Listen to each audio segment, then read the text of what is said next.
and welcome to Self-Care, a webinar on taking care of yourself when you care for others. In this webinar, we'll share some helpful tools to practice wellness in your life. The goal of this training is to help you identify practical ways to increase wellness in your life that are meaningful and relevant to what wellness means for you. To accomplish that goal, you'll need a pen, the handout for this course, and some time to focus on brainstorming, setting goals, and practice reflecting on some of the tools provided throughout the presentation. To practice along with us, you may need to pause the presentation periodically to give yourself some time to complete the tasks. It can be helpful to take the opportunity to write down your thoughts when prompted. The process of writing things down will keep you engaged with the content and support deeper learning and meaning. Also, the process of writing down goals and intentions improves your chances to accomplish them by 50%, so I invite you to give it a try. Before we jump in, if you don't already have a copy of the handouts for this course, please pause the video now to retrieve them. Please note there are 2 handouts. One of them includes the PowerPoint slides for this webinar.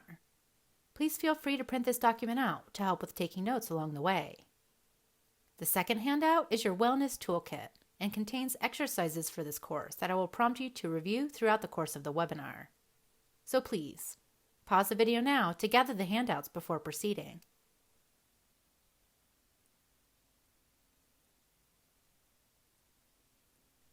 Defining wellness can be different for everyone. We all have a very personal and subjective checklist for how we experience ourselves when we are well. For myself, I may describe wellness as a state of calm, where I'm less likely to get emotional or lose my temper.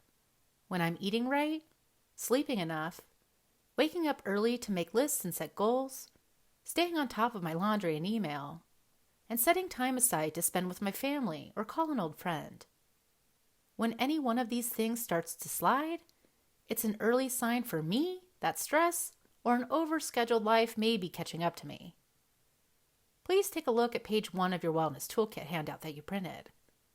Take a few minutes to answer these questions on the top half of the document for yourself. Describe yourself when you're well. How do you feel? What types of things do you do during the day? How do you behave? How do you experience yourself? And how do others experience you? So please pause the video now to answer these questions for yourself and use them to write your personal definition of wellness.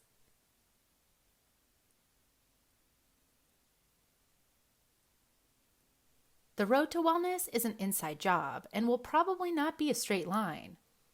On the bottom half of page 1, take a few minutes to reflect on what really drives you to improve the quality of your life, and spend some time writing down what improved wellness will look like and feel like. What's important to you, and how will your life improve with more focus on wellness? People who begin any new plan with a clear purpose and a why, connected to what is meaningful and important in their life, are more likely to stay motivated when times get tough. So please pause the video now to answer these questions on the bottom half of page 1 to get clear on your why.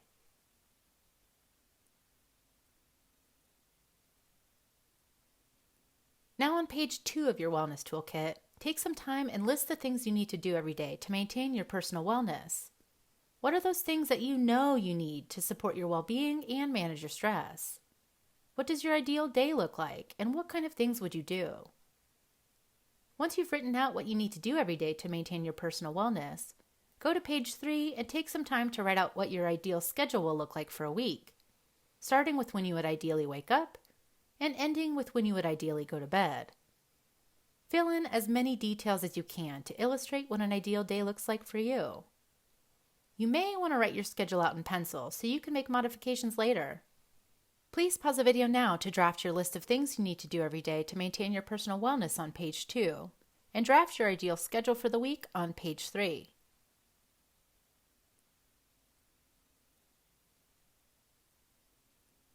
You now have your personal definition of wellness, and you've brainstormed wellness activities that work for you. Your Wellness Toolkit is your practice plan for yourself. You know yourself best, and these tools you have identified are the tangible activities you either have or need to integrate into your life to achieve balance, health and ease, and build resiliency to ward off burnout, fatigue, depression, and anxiety. Is your list inclusive of all the activities that keep you operating at your best? You may find that your wellness activities fit into some of the buckets you see here. These buckets are potential areas in our lives to focus on when thinking through our wellness activities. Perhaps you've overlooked some important things you already do in these areas, or perhaps there are things here you never even thought of.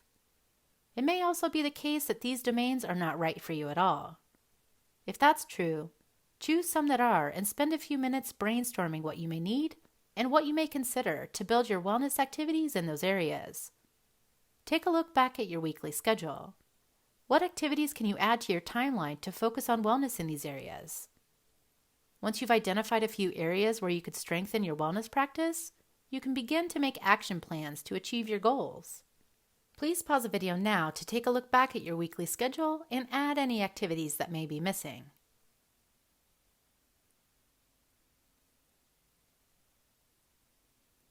We've been thinking through wellness as our ideal state.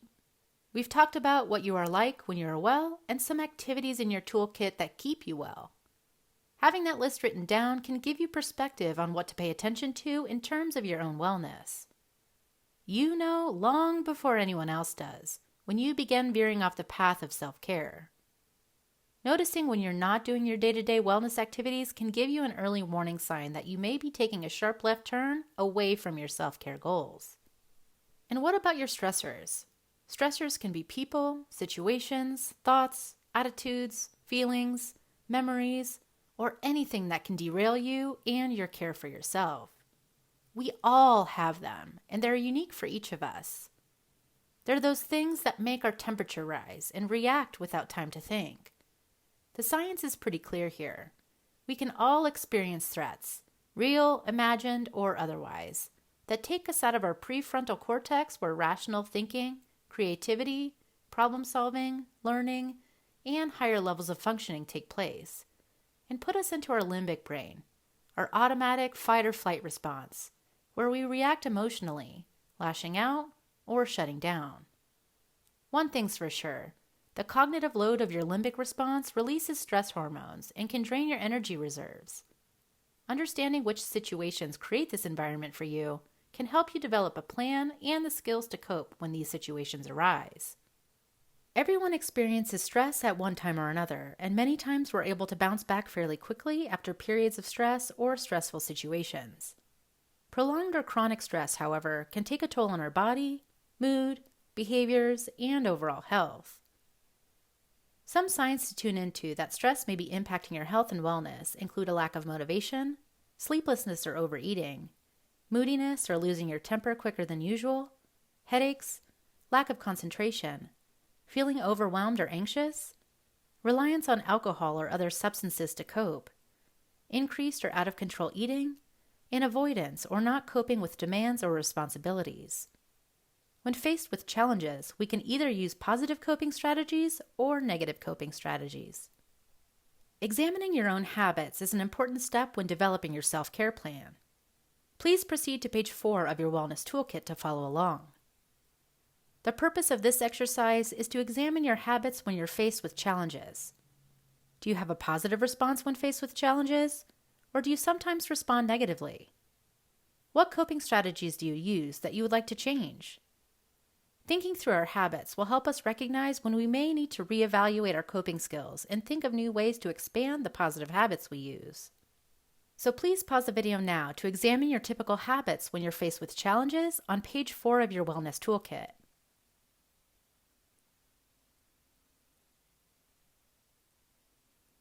Caring too much can hurt. When caregivers or anyone in a helping profession focuses on others without practicing self-care, they may experience the effects of stress and secondary trauma. This is called compassion fatigue. Compassion fatigue may occur when we set our own needs aside to attend to the care of others first. Research shows that compassion fatigue can actually lead to reduced feelings of empathy for others and increased feelings of overwhelm leading to burnout. Many resources are available to help you recognize the causes and symptoms of compassion fatigue. Sometimes it can help to see a counselor to talk about stressors in your life and find better ways to cope. Healing begins with awareness and by employing simple practices from your self-care toolkit. Accepting the presence of compassion fatigue in your life should also validate the fact that you're a deeply caring individual And through a wellness practice, it's possible to practice healthy, ongoing self-care while successfully continuing to care for others. This is a really exciting time in understanding health and wellness and specific activities we can implement into our lives to reduce stress and burnout and increase resiliency to contribute to better health, happiness, and quality of life. A growing body of scientific research points to many activities that can increase your overall well-being. Maybe you're already doing some of these things and can increase the amount of energy you dedicate to these activities. And maybe there are some new things here you might give a try. Take a brief moment to pause and reflect on the activities listed here. Do you see anything here that you want to add to your weekly schedule?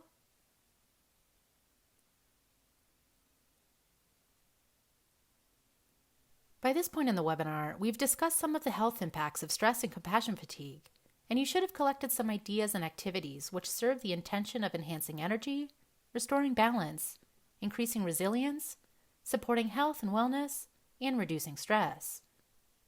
Sometimes, assessment tools can help give us additional insight and awareness into where we may be experiencing imbalance and how to improve our well-being. If you want additional feedback and tools on wellness, you can follow the link here on the screen or click the link inside the PowerPoint slide to access additional resources, including a free self-care assessment for professionals. Not all of our thoughts and feelings serve our wellness. In fact, the brain is wired such that what you practice and repeat is what you get. And if you're like the rest of us, the quality of our thoughts can sometimes range from unhelpful to downright mean. If you practice listening to self-critical thoughts and negativity over and over again, that's what you'll see. It's a matter of memory. When you have an experience, your brain stores that information in your short-term memory. And that's what your brain uses to reference how you're going to perceive your next moment, and you create more memories to influence your perception of the moments that follow. This is how we get caught in thinking loops. The space between stimulus and response is the space in which automatic, unconscious thinking can take over. These are our thinking loops. When a stimulus appears, a situation, thought, feeling, or sensation, we may initially think we have no choice in how we respond to it. Someone cuts us off in traffic, we respond with anger. Or a critical remark from a boss fills us with shame. While it may feel like a response is a freight train that has already left the station and is impossible to stop, if we can focus on that space, however small, between the stimulus and response, we can begin to notice freedom and choice. Once you become aware of these loops in your life, you can begin to interrupt your responses and make new choices. This is a skill we can actually learn and develop through practice. Just as the brain has been conditioned into thinking loops and habits, it can be conditioned out of it. These four processes often show up as one big blob of undifferentiated things in our heads. Becoming aware of and pulling these processes apart can help us to jump in and interrupt the loop to create space and more intentional responses. Sometimes the loop can begin with a thought. After some cue, our brain begins interpreting or judging the situation. Maybe rehashing negative experiences of the past, worrying about the future, or anticipating all types of catastrophic possibilities, creating an actual physical and emotional experience of stress. Sometimes we may be able to jump in and interrupt the loop because we tune into a feeling we recognize as a loop pattern. Maybe it's feeling blue, sad, hopeless, or anxious. Sometimes it can be really challenging to uncouple our thoughts and feelings. One easy trick to remember is that our feelings can usually be described in one word. I feel hurt, for example. Some people may be more tuned into sensations or physical states than others, but often the feeling of stress, anxiety, or depression can show up physically in the body.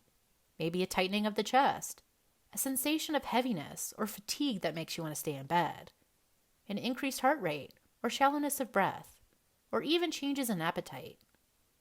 With practice, we can begin to slow down our reaction response to the thought, feeling, and sensation cues we have in our thinking loops. Being able to give a name to the thoughts, feelings, and sensations we experience can help create space and perspective to begin to more thoughtfully choose our responses and behaviors that align with our wellness goals. Giving name to the parts of our loops helps us to map out the patterns of thought, emotion, sensations, and behaviors. Naming it actually brings blood flow into the prefrontal cortex and out of the amygdala, the emotional center of the brain, to regulate your emotions and to gain perspective. Neuroscientists have found that this simple process of putting feelings into words can help people do a better job of managing those feelings. To try out this perspective-making tool, start by asking, what patterns am I trying to change in my life? What thoughts are correlated with that? What emotions do I feel with that? What sensations do I get in my body? And what behaviors typically follow? The process of interrupting our thinking loops may take some time, but just like any other skill we learn, it just takes practice. Which brings us to our next activity on page 5 of your wellness toolkit. Think about a recent situation that may not have gone as you had planned. Write down the triggering situation and stick to the facts. Then, describe the thoughts, feelings, sensations, and responses that followed. Maybe you identify those loops by recognizing the feeling, thoughts, sensations, or responses that you don't feel great about. Try to write down the actual thoughts you had in your head as they sound in the first person. You may notice how unkind or unfair some of your thoughts can be. Remember to try to name the feelings you're experiencing with one word and reflect on what you learn about yourself. Consider, what are some other things you could say to yourself that could change the script and be more helpful? So please pause the video now to do some thinking about your thinking on page 5 of your wellness toolkit.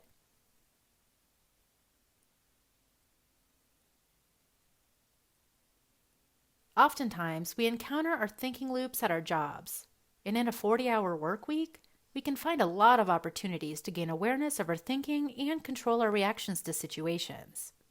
If you aspire to be in a leadership role, there's an emotional element that you need to consider.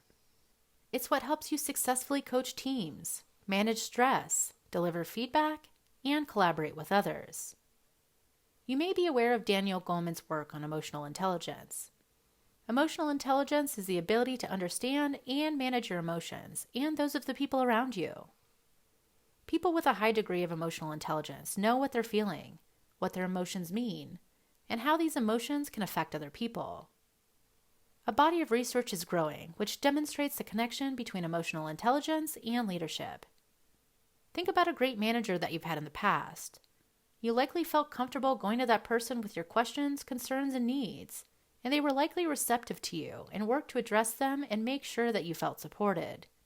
And if you both had disagreements, they were likely respectful and productive exchanges. More so than any technical or industry-specific skill, the ability to accurately perceive your own and others' emotions, to understand the signals that emotions send about relationships, and to manage your own and others' emotions are most predictive of high-performing and successful leaders. One way to practice this skill at work is to apply the STOP method to help support you in high-stakes moments. STOP reminds us to stop, take a breath, observe, and proceed.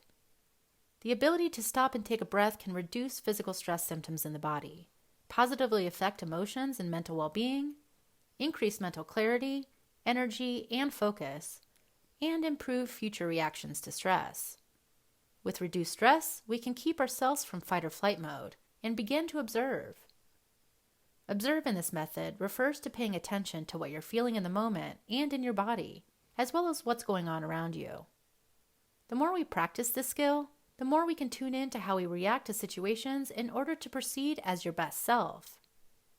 Wellness is not just about stopping something that doesn't serve us, but about adding practices that do. HeartMath is a nonprofit research and educational institute. Central to their philosophy is the concept of coherence. Coherence refers to a physiological state that moves beyond relaxation and promotes healing. When you reach this state, you have the ability to transform negative states like anger, stress, and anxiety for a more relaxed, energized, flexible, and adaptive state of mind.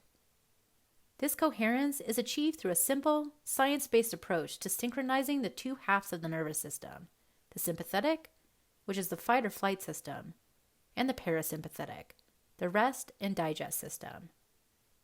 HeartMath facilitates cognitive functioning and reinforces positive feelings and emotional stability.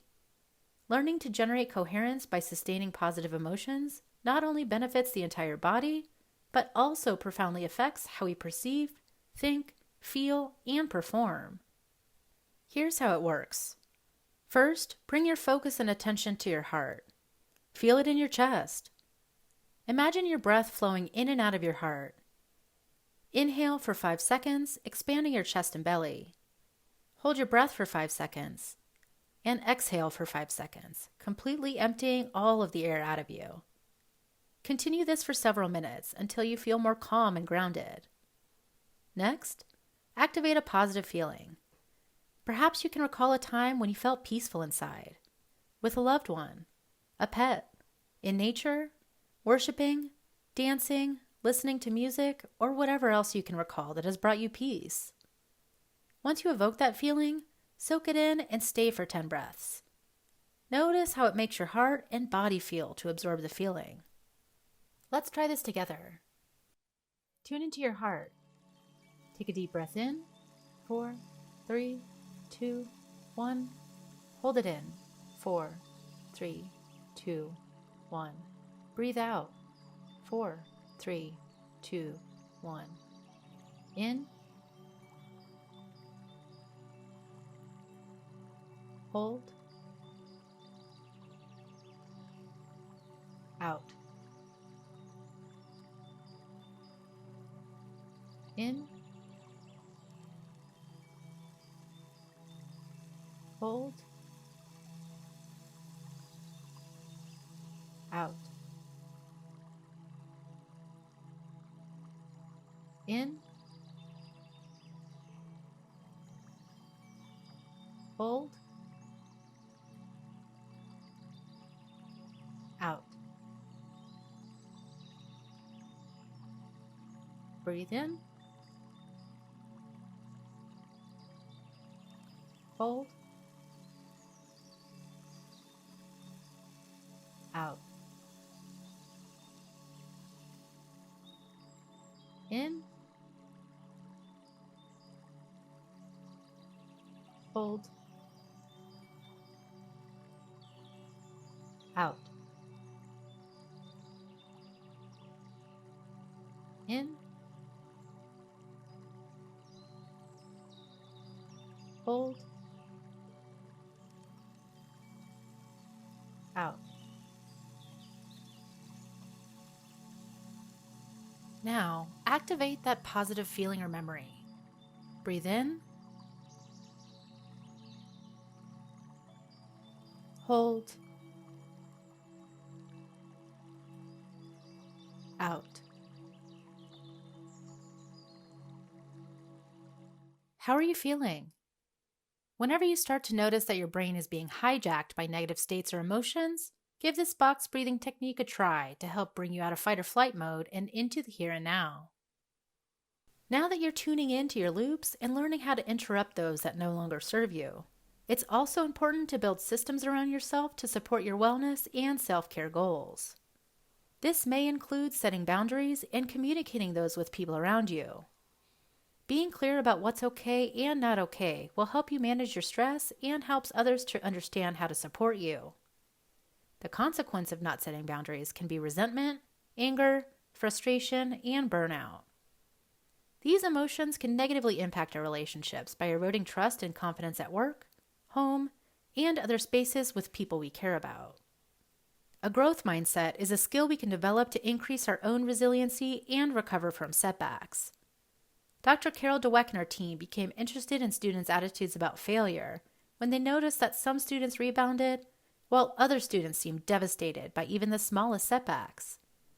After studying the behavior of thousands of students, Dr. Dweck coined the terms fixed mindset and growth mindset to describe the underlying beliefs people have about learning. A fixed mindset assumes that human qualities such as intelligence, character, and ability are all relatively stable over our lifetime and cannot be changed in any meaningful way. Conversely, a growth mindset believes that human qualities change and are adaptive and can be improved with effort. In this way, challenges and obstacles are viewed as a natural part of learning. In their extreme expressions, people with growth mindsets experience more success academically because they are more motivated to learn, have a desire for hard work, are less discouraged by difficulty, and use more effective strategies for learning. In contrast, people with fixed mindsets are more likely to avoid challenges and be debilitated by failure because they believe they do not have the ability to succeed. Most commonly, our mindsets exist on a continuum somewhere between fixed to growth. And although we'd always like to have a growth mindset, the reality is that we can really only be on a journey towards a growth mindset. Mindsets can be changed, and shifting mindsets can have a profound impact on nearly every aspect of life. The key to changing mindsets starts with self-awareness and noticing where and when we experience a more fixed or growth mindset. The goal is to recognize fixed mindset elements in ourselves and then reflect on feedback and strategies for how to grow.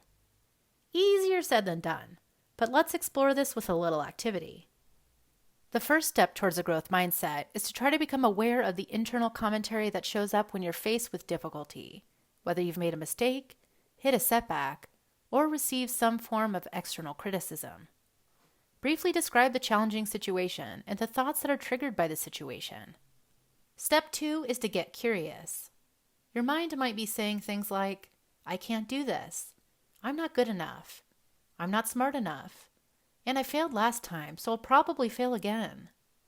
These types of thoughts come from a fixed mindset. Step 3 is to create a little more space to choose. With awareness comes the power to choose. If you notice fixed mindset commentary, you have the power to choose whether to continue with this mindset or to shift to a growth-oriented one. Mentally shift your perception of your abilities and the difficulty in question to reflect a growth mindset. That is, respond to your fixed mindset commentary with a growth mindset commentary. For example, replace those earlier phrases with something like, I'm having difficulty with this task, but I can learn to master it with time and effort. Or, most successful people have experienced failures along the way. Or, the harder I try, the more likely I will be to succeed. Step 4 is to think through actions that would reflect a growth mindset in the situation. For instance, a growth mindset leads to actions like approaching challenges and obstacles with enthusiasm and curiosity, interpreting failures as learning opportunities, learning from setbacks and trying again, and receiving criticism with an open mind. Now it's your turn. Following the framework on the screen, which is also included on page 6 of your Wellness Toolkit, think through a recent situation that may have set you back. Try to work through the growth mindset practice and describe the situation, your thoughts, and explore new thoughts and actions that may be more aligned with a growth mindset. Challenge yourself to try out one or more of the growth mindset actions you described. Just as with learning to ride a bike, the more we practice acting in line with a growth mindset, the more natural it becomes. And over the next week, think about this exercise and whether it applies to situations you encounter in your life. Are there patterns of events that trigger a fixed mindset? Why do you think these events caused a fixed mindset to emerge? To which extent were you able to replace thoughts reflecting a fixed mindset with those that characterize a growth mindset? In case you experience difficulties with adopting a growth mindset perspective, what do you believe caused those difficulties? What do you believe could help to strengthen a growth mindset? For fun, we included a link on this slide to a website where you can assess your own mindset. So please pause the video now to complete the growth mindset practice activity on page 6.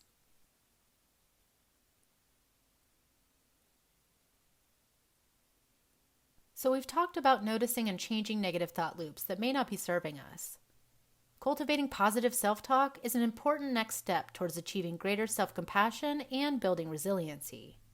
Because our brains have what scientists call an automatic negative bias, sometimes it takes greater attention to hear and encourage our positive thoughts. Our brain is literally wired to respond more strongly to things we perceive as negative than those that are neutral or positive. From time to time, you might notice nourishing thoughts arise, such as, I am good enough. Life is fine as it is. I'm worthy enough. Or, it's a beautiful day. In these moments, instead of letting any inner critic dismiss these thoughts, linger on them for a time and consider the possibility that they may be true. Compassion is a skill we can develop, which is rooted in our biology. Science is discovering the heart-brain connection called the vagus nerve, which is activated when we feel compassion, acting as a natural antidepressant and supporting us to better manage stress, self-soothe, and engage socially. With practice, we train our brains out of the negative and self-critical default, recognize the common human conditions of being imperfect, having flaws and suffering, and learn to apply an understanding and caring attitude towards ourselves. Visualizing playing the piano or practicing a sport impacts the brain in the same way as actually doing it. This is good news when it comes to changing our brains or any thinking habit. Visualizing the change can actually change the brain.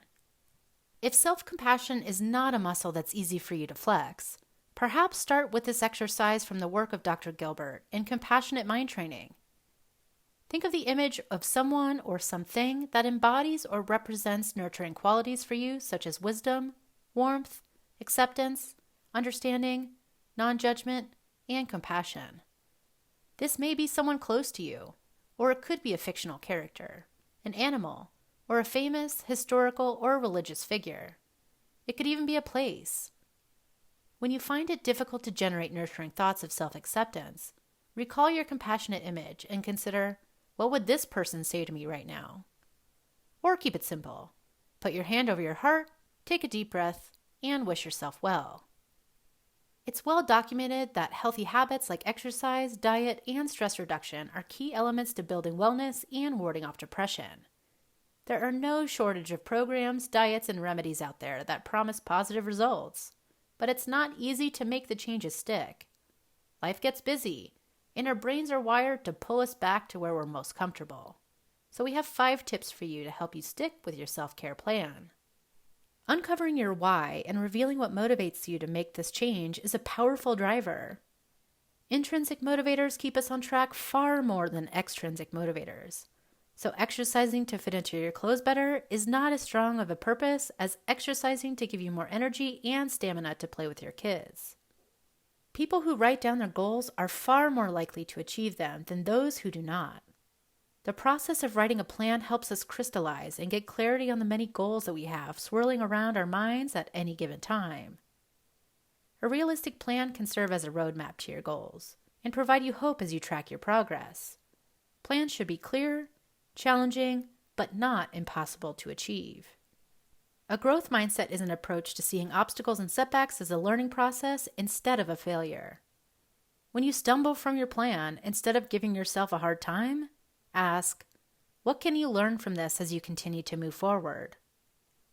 When you notice yourself stray away from the map you created, practice a little self-forgiveness and recognize yourself for staying present and self-aware. Check in with how you talk to yourself and ask yourself, would I talk to one of my friends or clients that way? And how could I care for myself in this moment? Then say something kind to yourself, accept the setbacks, and invite yourself to begin again. Engage someone in your community. We're more likely to actually integrate a new practice into our lives if we have others alongside who are focused on trying the same things. This partnership and connection with others helps us to deepen our belief in ourselves and provides much needed support and encouragement to get through challenges. Research has shown that there are tremendous benefits in having a network of supportive relationships. People with robust social support networks have better health, longer lives, and report higher well-being. Friends and loved ones can make you more resilient in times of stress, setbacks, or loss, and they can also make the successes and good times even better. Supportive relationships and social connections turns out to have a major impact on our health and well-being. In fact, one of the clearest findings to emerge from research into health and wellness is that we need close relationships in order to thrive. Friends help celebrate the good times and provide support through the bad times. Research on aging also reveals that they even help us live longer. A longitudinal study of aging for people ages 70 and over a period of 10 years, found that those with the strongest network of friends and confidants were 22% less likely to die during the study than those with the weakest network of good friendships. In addition to longevity, research has credited friendships and social connections with boosting happiness, reducing stress and stress-related health problems, increasing sense of belonging, connection, and purpose, lowering risk of mental illness, improving self-worth, helping cope with trauma and loss, encouraging healthy lifestyle habits such as exercise or quitting smoking, promoting growth and learning, and providing fun. A Harvard study of female social connections concluded that the lack of at least one good confidant is as detrimental to a woman's health as smoking or obesity. Scientists are investigating the biological and behavioral factors that account for the health benefits of connection with others. For example, they found that it helps relieve harmful levels of stress, which can adversely affect coronary arteries, gut function, insulin regulation, and the immune system. Another line of research suggests that caring behaviors trigger the release of stress-reducing hormones. Moving forward with your wellness plan doesn't have to be a daunting task. The first and next step from here is just to widen your lens. Build a little more awareness and start to notice when you're feeling your best and when you're feeling depleted. Try to approach yourself with curiosity for the purpose of learning how to minimize your stressors and increase your life-fortifying activities. Trying and experimenting with some of the tools you learned here, or anywhere else, can help to build your wellness toolkit of activities that work for you in your life. Engaging with people around you who may be interested in similar goals can help build your toolkit even further and provide support and encouragement in your path to wellness. Finally, if wellness is a priority for you, find or build a community around what you care about to increase care and resiliency. On page 7 of your wellness toolkit, take a few minutes to reflect back on what really drives you to improve the quality of your life, and spend a few minutes writing down what improved wellness will look like and feel like. Then, keep this with you when you lose focus or face obstacles, and use it to reset your wellness compass in the direction that you want to head. So please pause now to complete the activity on page 7.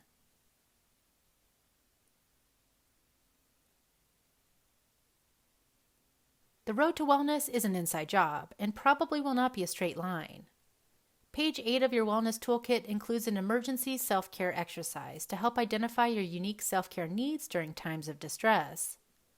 This will be a helpful exercise to work through on your own to help create a coping strategy plan. You've now finished the self-care webinar. Thanks for sticking with it. We hope that this time has been valuable in helping you identify practical ways to increase wellness in your life that are meaningful and relevant to what wellness means for you. Keep your wellness toolkit handy and refer back to it when you notice your self-care goals starting to slide. Buddy up, share your plan with your coworkers or supervisor, and build your community of support that will provide encouragement in your path to wellness. Thanks for participating in the webinar, and we wish you all the best on your self-care journey.